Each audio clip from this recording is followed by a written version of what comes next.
Alright, quick video for you if you've got some blank empty wall space like in your home office for example, and you need or want to maximize that by installing a paper organizer. Hopefully we can help you out here. We've got a recommendation and installation instructions. So this is the one that I went with. There's a lot on the market. This one was like 10 bucks and it was kind of a cloth as opposed to plastic. I thought it just kind of looked a little nicer, neutral colors, and seems to be very well made. So I'll put links in the description below as I always do.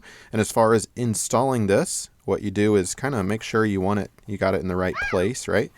And it's going to look good where it is. By the way, click that like button and subscribe to the channel. Share the video with friends and family if you think this may help them.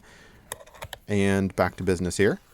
So this wall organizer comes with 2 hooks. It's originally meant to hang on the back of a door, and I'm not going to do that, although you certainly could, right, depending on your setup and whatnot. But we're going to make sure that it hangs well and then we like it, that the pockets kind of extend the way we want them to. Yeah, I'm liking that a lot. Make sure it's level, right, that the holes were cut appropriately. I'm liking this. So we're going to proceed.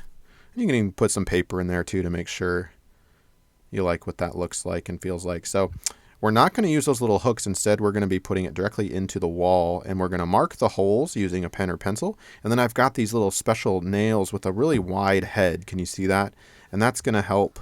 So we're going to take, and we're going right into the drywall. It's not a lot of weight here. You can certainly find the studs or use the wall anchors, but I'm going to go right into the wall and just a little tap there,